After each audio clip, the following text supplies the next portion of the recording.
여러분들이 하나님은 한 번도 나를 실망시킨 적 없으시다라고 찬송하는 걸 볼 수 있었습니다. 여러분, 정말 하나님이 여러분을 한 번도 실망시켜 주신 적이 없으십니까? 글쎄요, 저는 여러 번 실망한 적이 있습니다. 여러분은 저보다 더 사랑을 많이 받으시는가 봐. 너무나 더 그 하나님이 아끼시는 것 같아요. 근데 저는 하나님께서 저를 제가 바라는 대로, 생각한 대로 안 해주실 때가 여러 번 있었습니다. 제가 급해서 선을 전국을 다니면서 보고 있었는데 안 됐어요. 안 돼. 실망이 많이 됐습니다. 그러면 하나님은 정말 우리를 실망시키시지 않는 분인가요? 실망시키시는 분이십니다.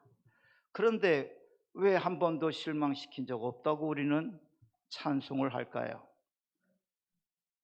그게 실망할 일이 아니기 때문입니다. 우리 편에 보면 실망스러워요. 그러나 오히려 하나님의 깊으신 뜻과 계획 속에서는 그게 오히려 우리를 위하는 일이 됐더라. 그래서 우리가 하나님은 나를 한 번도 실망시킨 적이 없으시다라고 노래할 수 있다는 거죠. 제가 이 사람 저 사람에게서 실망하고 돌아섰지만 하나님이 만나게 하신 그 사람은 세월이 지날수록 어쩌면 이렇게 하나님이 나하고 딱 맞게 마련해 두셨다가 결혼하게 하셨을까.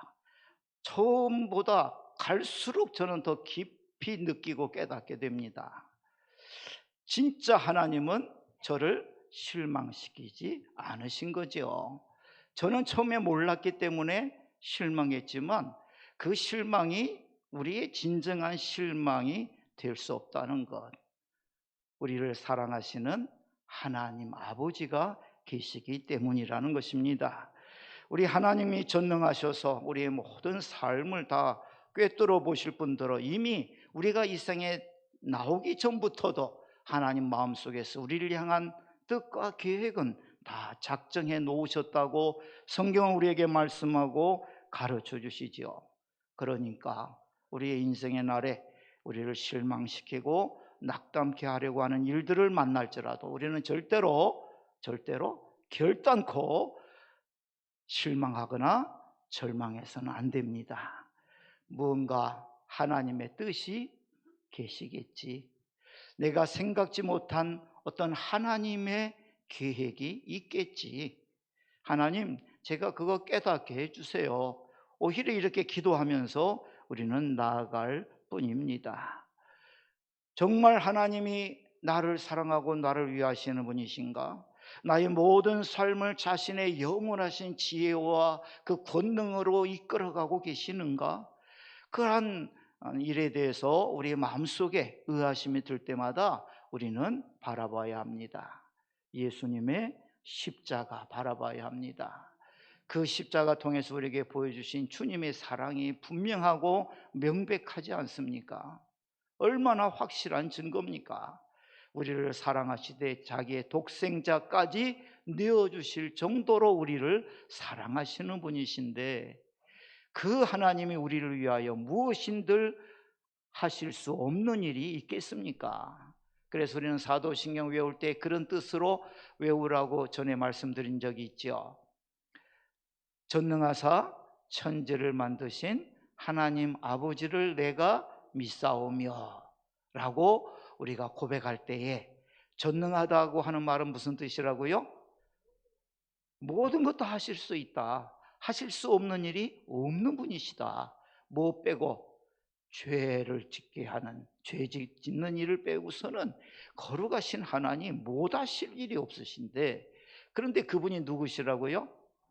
천지를 만드셨는데 그분이 바로 우리 하나님 아버지시라고. 아버지, 부모는 자식을 위해서라면 뭐든지 다 해주고자 하는 분이 부모님의 마음이죠.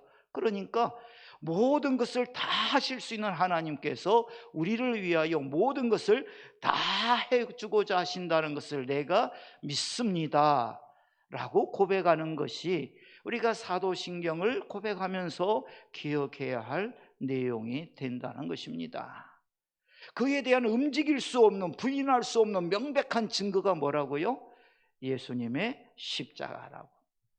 그리고 그것을 우리에게 마음속에 새기도록 성경에 기록해 놓은 말씀 중에 말씀은 바로 요한복음 3장 16절인 것을 우리는 잘 알고 있습니다. 오늘 말씀 히브리서 11장 21절 다시 한번 같이 읽어보십시다. 믿음으로 야곱은 죽을 때에 요셉의 각 아들에게 축복하고 그 지팡이 머리에 의지하여 경배하였으며. 아멘. 야곱에 대한 말씀을 하십니다. 이 야곱이 믿음으로 살았고 믿음으로 죽었다라고 우리에게 지금 말씀하고 싶은 거죠.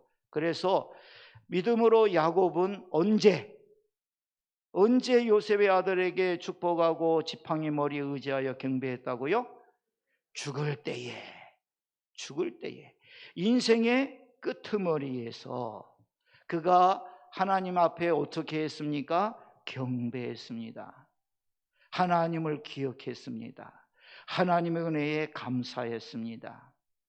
그 하나님을 바라다 보면서 자신의 이제 기력이 다 쇠잔해지고 자신이 그 전에 이루었던 일들, 이룰 수 있었던 그 힘과 그 모든 것들이 자기의 손에서 다 빠져나가고 아무것도 자신에게 남아있는 것이 없다고밖에 말할 수 없는 바로 그 죽음의 자리에 임박해서 야곱은 하나님 앞에 믿음으로 경배했다는 것입니다.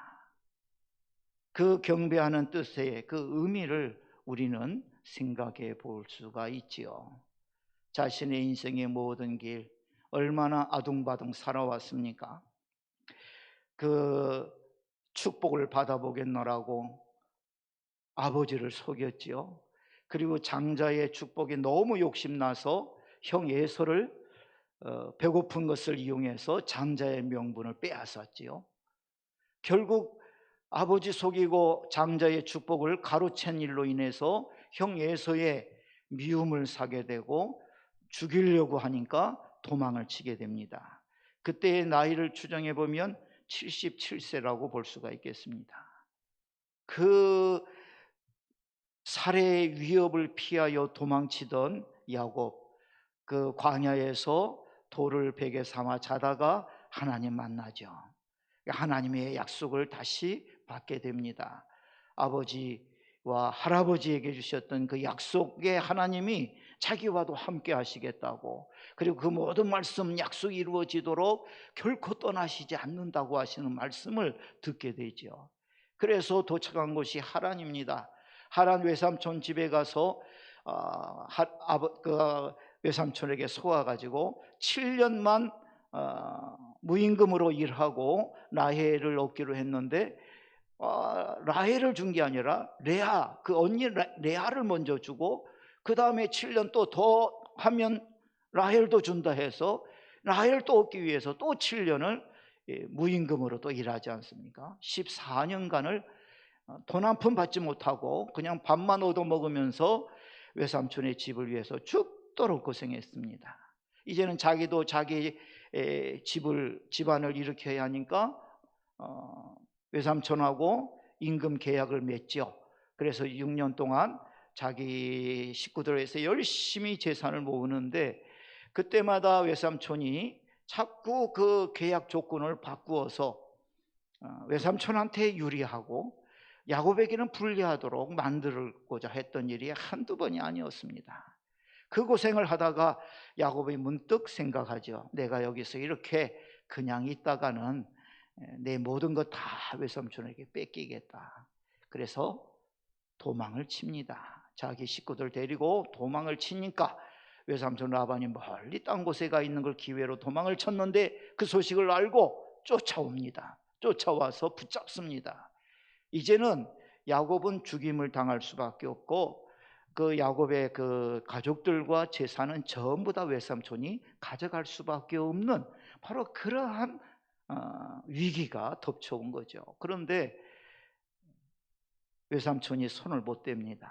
왜냐하면 하나님이 외삼촌 라반에게 나타나셔서 손대지 마라, 내 사람이야 하고서 말씀하셨기 때문에 손을 못 대고 그냥 돌려보내면서 가면 인사라도 하고 가야지 인사도 안 하고 그렇게 도망가는 법이 어디 있냐, 그래도 다 내 딸들 아니고 내 손자들 아니냐, 뭐 이렇게 말이 나오도록 하나님이 그 마음을 바꾸어 놓으셨어요.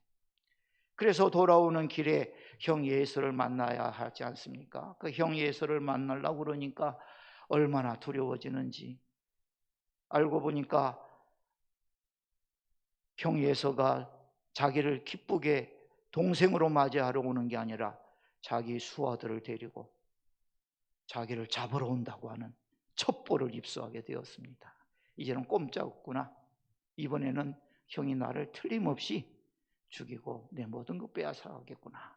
두려움 속에 몸부림치면서 강나루 건너지 못하고 하나님 앞에 엎드려 기도하다가 또 하나님 만나서 말씀을 듣지요. 그리고 이름까지 바꾸어주는 축복의 이름으로, 야곱이라는 간사하고 교활한 의미를 가진 이름이 아니라 이제는 이스라엘이라고 하는 하나님의 왕자로서, 하나님과 겨루 이긴 자로서, 승리자로서의 축복된 이름을 얻기도 합니다. 그리고 예수를 만났더니 하나님이 예수의 마음을 얼마나 녹여놓으셨는지, 야 반갑다, 너 나한테 예물을 많이 보냈더구나, 필요 없어, 그냥 그저 너 얼굴만 보는 것만 해도 좋아. 그리고 네가 이제 가는 곳이 어디야, 내가 너를 호위해 줄게, 내가 데려온 이 아이들과 함께 너를 지켜줄게, 이렇게 말을 하게 만들어 버리고 마셨어요. 하나님께서 하시는 일이었죠. 야곱이 아이고 형님, 우리가 형님 쫓아가려다가는 아직 어린 아이들도 있고 소와 양도 아주 어린 것들이 있는데 탈이 날까 걱정이 되네요. 형님 먼저 그냥 가세요. 저는 이제 우리 알아서 갈게요. 그리고 떨어집니다. 마음이, 혹시라도 형이 마음이 바뀌어서 죽이면 어떡할 거예요. 그러니까 빨리 하여튼 떨어지려고 떨어뜨려 놓고 가야 할 곳이 있었습니다. 베델이었습니다. 자기가 분명히 그 베델에서 하나님의 말씀을 듣고 소원했지요. 하나님이 나를 다시 돌아오게 하신다면, 말씀하신 대로 내게 복을 주시고 그 모든 말씀을 이루어 주신다면 제가 이 베델에서 하나님께 제단을 쌓고 제사하겠습니다. 예배를 드리겠습니다. 그렇게 약속했으니까 어디로 가야 되겠어요? 베델로 가야죠. 그런데 이 야곱이 베델로 안 가고 셉니다. 곁길로 새버립니다. 하나님을 기억하고 감사해야 되지 않으세요? 얼마나 그 인생에 많은 위기와 고난이 있었습니까? 그런데도 하나님이 그때마다 지켜주고 도와주셨으니 자기가 하나님 앞에 약속한 그것을 지켜야 될 사람이 바로 야곱인데 베델로 안 갑니다. 대신에 세겜이라고 하는 곳에 들어갑니다. 그곳에 들어갔다가 딸 디나가 봉변을 당하게 되고, 그걸 복수하겠다고 야곱의 아들들이 세겜 사람들에게 할례 받으면 우리가 당신네들하고 같이 살겠다고 말해가지고, 디나가 욕심나서 그 추장과 추장의 아들과 그 사람들이 처음 다 할례를 받게 되었을 때 기습을 해서 몰살을 시켜버리죠. 야곱이 벌벌 떱니다. 얘들아, 네가 무슨 짓을 했는지 아느냐? 너희들이 지금 그 사람들만 보고 그 사람들만 죽이면 끝난다고 생각했지만 아니다. 그 소문이 이 지역에 퍼지게 되면 이 지역 사람들이 우리 그냥 가만두겠느냐? 이제 우리 다 죽은 목숨이다 하고 벌벌 떨다가 다시 하나님의 말씀 기억하고, 안 되겠다, 우리 베델로 가자. 회개의 모습으로 베델로 돌아가 다시 하나님의 은혜를 갈망하는 모습을 우리가 보게 됩니다. 그때가 108세 되었던 때라고 우리는 볼 수가 있습니다. 그런데 그때의 그 길에 돌아오는 그 길 가운데에서 사랑하던 라헬이 베냐민을 낳다가 죽고 말지요. 그리고 그때 또 들려온 또 다른 참 아주 안 좋은 소식이 또 하나가 더 있었습니다. 그것은 라헬을 잃어버린 그 마음의 상처와 그 슬픔이 가시지기도 전에 장자 루벤이 야곱의 첩 빌하하고 함께 잤다고 하는 이야기를 듣게 됩니다. 얼마나 속상할 일입니까? 이 큰 아들이, 가장 모범이 되어야 할 아이가 가장 몹쓸 짓을 저지르고 말았습니다. 야곱이 아무 말도 하지 않습니다. 할 기운이 없었던 것 같아요. 라헬을 잃은 충격이 얼마나 컸겠습니까? 그런데 이제 그런 소리까지 들으니까 정말 맥이 다 풀렸겠지요. 그리고도 어떻게 저렇게 참고 견디고 살아갈 수 있었던 것은 바로 요셉이 있었기 때문입니다. 라헬이 낳은 아이 요셉 때문에 그래도 참고 견디고 살아갔죠. 요셉의 얼굴을 보면 라헬의 얼굴이 그대로 살아납니다. 그 사랑 기억하고 그 요셉을 더 품에 안고 싸고 돌고 요셉을 극진히 사랑하였습니다마는 그 요셉도 어느 날인가 이제 잃어버리게 됩니다. 요셉이 죽었답니다. 짐승에게 찢겨 죽었다고 그 증거로 요셉의 옷까지 피 묻혀서 가지고 오니 그 틀림없다고 생각할 수밖에 없죠. 그래서 이 야곱이 진짜 이제는 살 의욕을 다 잃어버리고 그냥 정신을 놓아버리고 그냥 죽지 못해 사는 사람의 모습으로 살아가게 됩니다. 그 세월이 22년이 지나고 130세 되었을 때 이제 요셉이 살아있다는 말을 듣고 요셉을 만나러 애굽으로 가지요. 그때 하나님이 또 다시 나타나셔서 말씀하십니다. 야곱아, 애굽에 내려가는 거 두려워하지 말아라. 갔다가 다시 올 거다. 내가 함께하니 걱정하지 말고 가라. 그래서 애굽에 내려가서 바로를 만나지요. 바로를 만나니까 바로가 묻습니다. 당신 나이가 몇 살이요? 그때에 창세기 47장 9절에서 야곱이 대답합니다. 내 나그네 길의 세월이 130년입니다. 내 나이가 얼마 못돼 우리 조상의 나그네 길에 연조에 미치지 못합니다. 그러나 험악한 세월을 보내었나이다. 자기 인생의 날을 무슨 날이라고요? 험악한 세월이라고 말합니다. 그런데 그 험악한 세월로밖에 생각할 수 없었던 그 세월을 창세기 48장 15절 16절은 요셉의 아들들에게 축복하면서 이렇게 말합니다. 우리 함께 말씀을 읽어보십시다. 그가 요셉을 위하여 축복하여 이르되 내 조부 아브라함과 아버지 이삭이 섬기던 하나님, 나의 출생으로부터 지금까지 나를 기르신 하나님, 나를 모든 환난에서 건지신 여호와의 사자께서 이 아이들에게 복을 주시오며 이들로 내 이름과 내 조상 아브라함과 이삭의 이름으로 칭하게 하시오며 이들이 세상에서 번식되게 하시기를 원하나이다. 아멘. 험악한 세월을 살았습니다. 사람들이 보기에 진짜 고통스러운 세월만 지나온 것처럼 보이는 야곱의 삶이었습니다. 자기 스스로도 그렇게 말했습니다. 하나님 한 번도 나를 실망시킨 적 없으시고 천만의 말씀. 야곱의 생애를 보면서 사람들은 야곱은 그렇게 하나님 복 받으려고 별짓을 다 했는데 그것 때문에 참 고생이 많았구나, 그렇게밖에 생각할 수 없는 그의 삶을 스스로의 입술을 통하여 고백하게 하십니다. 뭐라고 고백합니까? 내 조부 아브라함과 아버지 이삭이 섬기던 하나님, 그 하나님 어떤 분이십니까? 나의 출생으로부터 지금까지 나를 기르신 하나님, 나를 모든 환난에서 건지신 여호와의 사자께서. 하나님이 어떤 분이신가? 내 조상의 하나님이시고 나의 하나님이 되셔서 내가 태어나서부터 지금까지 나와 함께 하시고 지켜주시고 돌보아 주시고 인도해 주신 하나님이라고 자기의 인생에 지나온 날들을 이렇게 회고하고 기억하는 것을 우리가 볼 수가 있게 됩니다.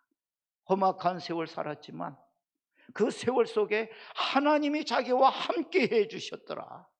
그래서 견뎌내었고 이겨내었고 고비고비마다 하나님이 자기를 붙들어 주셨고 자기의 인생의 길에 하나님이 함께 하심을 알게 해 주셔서 오늘 이렇게 여기에까지 이르게 되었노라고 야곱은 말하고 있는 거죠.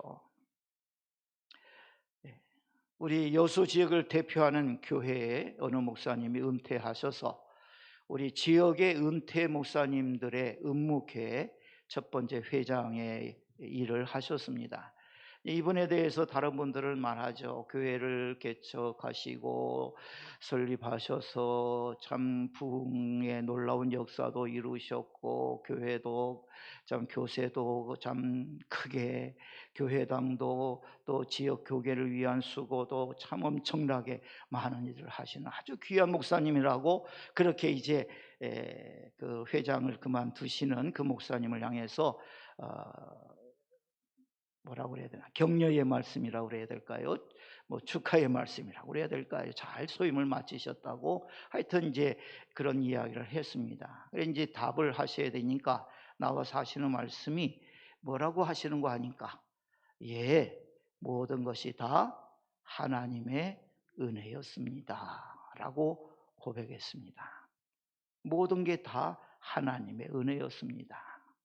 아이고, 목사님이니까 그냥 하는 소린가 보다, 그렇게 생각할 수도 있겠는데 그게 아니었어요. 제가 지금 그런 일을 하라고 그러면 저는 못합니다. 이건 은퇴했잖아요. 나이도 많으시고 당연히 못하지요. 젊었을 때니까 했겠죠. 그러니까 당연히 못하지요. 그런데 그분의 그 말씀의 뜻은 그게 아니었어요. 자기는 할 수 없는 사람이라는 거예요. 나이 젊었을 때나 나이 많은 늙은 지금이나 자기는 자기 힘으로는 그런 일을 할 수 있는 사람이 아니라는 고백이었습니다. 그래서 자기가 그렇게 교회를 위하여, 복음을 위하여, 하나님 나라를 위하여 그 모든 일을 이루게 된 것은 하나님 은혜로 된 것이지 제가 뭐 특별한 사람이 되어서 한 것이 아니라고, 늙어보니까 비로소 그걸 확실하게 제가 깨달을 수 있게 되었노라고 하시는 의도에서 그렇게 말씀을 하신 거죠. 그래서 그 모든 일이 다 하나님의 은혜로 하나님의 백성들과 함께 이루신 일이라고 고백하는 것을 보았습니다. 우리가 보통 좋은 일이 이루어지면 사람들이 와서 축하하지요. 그럴 때 우리 성도들은 대번에 먼저 해야 할 말을 알고 있습니다. 뭐라고 말해야 되죠? 제가 참 운이 좋았어요. 그렇게 말해야 될까요? 아니요, 제가 참 아주 좀 능력이 있어가지고요, 이게 다른 사람과 좀 달라요. 저는 그렇게 말하시는 분이 계시던가요? 보통 우리 성도님들은 제일 먼저 하시는 말씀이 하나님의 은혜입니다. 진심이든지 입에 발린 말이든지 우리는 제일 먼저 하나님의 은혜라는 말부터 해야 될 줄을 알고 있습니다. 그리고 사실입니다. 그 나이 많은 목사님, 우리하고 자주 만나서 식사도 하고 교제를 하기 때문에 저는 그분의 그 중심의 말씀의 뜻을 이해를 합니다. 저 역시 비슷한 생각을 하게 되었기 때문이죠. 처음에 다 하나님의 은혜입니다 라고 말하면서 그래도 내가 수고 좀 했지요 하고 으쓱대고 싶은 마음이 세월이 지날수록 하나씩 둘씩 빠져나가고 결국에 남은 것은 하나님의 은혜입니다 라는 말밖에 우리는 할 말이 없다고 하는 것입니다.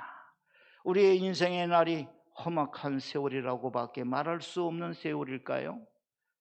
그러나 우리는 그와 같은 말을 한다 할지라도, 그와 같은 삶의 자취 속에서라도 앞으로도 내가 살아가야 할 세월이 너무 힘들고 고달프고 험악하다라고 밖에 말할 수 없다고 할지라도 우리는 하나님을 믿어야 합니다.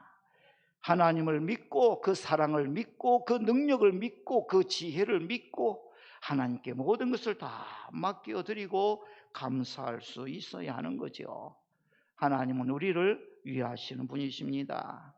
아무리 이해가 안 돼요, 너무 답답하고 힘들어도 곧 죽을 것 같은 생각만 마음에 가득 차서 고함이라도 지르고 발버둥이라도 쳐야 좀 견뎌내고 살아낼 것 같이 느껴진다 할지라도 우리는 믿습니다. 우리를 사랑하시는 하나님을 믿습니다. 우리에 대하여 참아주시고 기다려주시고 불쌍히 여겨주시는 우리 하나님을 믿습니다. 그래서 제일 무서운 사람이 있습니다. 모든 것 다 하나님의 은혜입니다 라고 말하는 사람이 제일 무서운 사람입니다. 아무리 그를 때리고 쓰러뜨리고 짓밟고 그의 입에서 항복이라는 소리를 듣고자 한다 할지라도 모든 것이 하나님의 은혜라고 말할 수 있는 사람이라면 그를 우리는 결코 굴복시킬 수가 없을 것이기 때문이지요. 하나님의 은혜로 내가 살아왔고 하나님의 은혜로 감당했으니 하나님의 은혜로 이 모든 일도 다 마치고 승리하고 주의 약속하신 대로 주님이 내 인생 이루셔서 나로 하여금 주 앞에 기쁨으로 감사로 영광으로 서게 해 주실 줄로 믿습니다. 주의 은혜는 과거에도 내게 베풀어졌고 오늘도 내게 부어지고 있고 내일도 변함없이 나의 삶을 채워 주실 줄로 믿습니다. 이야, 이런 고백을 할 수 있는 사람을 누가 쓰러뜨리고 무너뜨리고 부끄럽게 만들 수가 있겠습니까? 우리 하나님은 자기를 기다리는 자나 바라는 자에게 좋은 것을 주시는 분이라고 말씀합니다. 우리 주님은 자기를 믿는 자를 부끄럽게 하지 않으시고 자기를 의지하는 자를 결코 수치스럽게 만드시는 법이 없다고 분명하게 말씀하고 가르쳐 주십니다. 우리의 살아온 날들이 우리가 얼마나 어줍지 않은 존재인가를 기억나게 하고 일깨워 주는 일일 수도 있습니다. 그럴지라도 우리는 하나님을 믿습니다.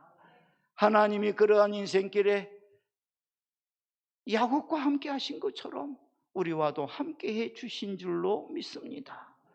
예수님 약속하신 대로 우리와 함께 하시고 우리를 버리지도 않고 떠나지도 않고 함께 오셨던 그 세월 변함없이 우리의 남은 인생의 길에도 함께 하시고 주님의 영광 앞에 우리가 서게 해 주시는 것을 우리도 믿습니다. 야곱이 험악한 세월 때문에 눈물 짓고 내 인생은 왜 그렇게 고통스러운 세월이었던가 라고 말하지 않았습니다. 오히려 그 인생의 끝자락에서 하나님이 나와 함께 해주셨어. 하나님이 나에게 은혜 베풀어 주시고 나를 도와주셔서 내게 주신 그 약속을 다 이루어 오셨고 앞으로도 이루어 주실 거야. 나는 믿어. 그러면서 그 기진맥진해진 노년의 시기, 죽음을 앞둔 인생의 끄트머리에서도 힘을 모아 일어나서 짐상머리를 향하고 지팡이를 의지하여 하나님께 경배했다. 히브리서 11장 21절 다시 읽어보십시다. 믿음으로 야곱은 죽을 때에 요셉의 각 아들에게 축복하고 그 지팡이 머리에 의지하여 경배하였으며 아멘. 우리가 이 구절을 읽으면서 야곱의 믿음에 관한 말씀이구나. 히브리서 11장 믿음의 사람들에 대한 이야기 속에 야곱의 믿음에 대하여 언급하신 대목이구나 하고서 쉽게 빨리 지나칠 수 없게 만드는 구절이기도 합니다. 마지막 인생의 자리에서 하나님께 경배할 수 있다는 것, 그의 인생의 날들을 돌아보면서 그 하나님을 기억하고 감사하며 자신과 자신의 자손들에게 하나님이 주실 축복을 말하면서 축복하면서 그 하나님 앞에 경배하는 이 모습은 어떻게 보면 매우 장엄하기조차 합니다. 그 평생이 얼마나 어떻게 보면 남보다 뭔가를 더 가져보려고 그렇게 애를 쓰고 발버둥 치던, 참 어떻게 보면 대범하지 못한, 너무 소심하고 너무 자기만 아는, 그래서 정말 교활하다고 하는 말을 이 야곱에게 붙여야 하겠다라고 생각할 정도로 그게 인생의 날이 얼마나 그랬습니까? 그런데 그 야곱이 내 이름을 바꿔주신 하나님, 내 인생도 주의 손 안에서 바꾸셔서 하나님의 약속대로 다 이루어지게 하시고 나와 내 자손들에게 그 축복의 약속 또 이루어 주실 것이니 하나님은 영광을 받으시옵소서 하고서 주 하나님 앞에 경배를 했다는 겁니다. 믿음이 없다면 그럴 수 없다, 그렇게 할 수 없다. 그게 바로 히브리서 11장 21절에서 히브리서 기자가 우리에게 보여주는 뜻이 되겠습니다. 믿음이 없다면, 믿음으로 살아오지 못했다면 믿음으로 죽지도 못할 것이다. 믿음으로 죽음을 맞이하는 이 야곱의 이 모습, 하나님을 믿었기에, 그 하나님을 믿음으로 죽음을 맞이할 수 있었기에, 그 하나님을 믿고 자기의 자손들의 장래를 바라볼 수 있었기에 경배하는 그의 모습인 것을 우리는 알게 됩니다. 창세기 48장 21절의 말씀을 한번 읽어보시겠습니다. 이스라엘이 요셉에게 또 이르되 나는 죽으나 하나님이 너희와 함께 계시사 너희를 인도하여 너희 조상의 땅으로 돌아가게 하시려니와. 아멘. 자기는 더 이상 이 땅에 있지 않을 겁니다. 그런데 그 자손들의 장래에 대해서 말하고 있습니다. 그렇게 될 거다라고 말합니다. 어떻게 해서 그렇게 될 겁니까? 하나님이 약속하셨기 때문에, 하나님이 그 일에 대해 말씀해 주셨기 때문에 그들은 가나안 땅으로 갈 것이고 그 땅을 하나님 주시는 그 축복의 기업으로 누리게 될 것이며, 그리고 그 가나안은 결국에 우리가 돌아갈 영원한 하늘 본향, 우리의 그 영원한 하늘 집을 가리키는 말씀이라는 것을 알게 될 것임을 말씀은 우리에게 가르쳐 주십니다. 우리의 인생 하나님의 손 안에 있습니다.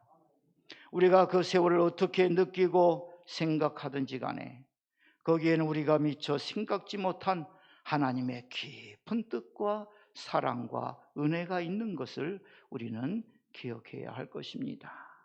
우리 주님은 우리의 인생의 끄트머리 자리에서도 감사로 영광을 받으셔야 할, 우리의 경배를 받으셔야 할 우리의 진정한 하나님 아버지가 되십니다.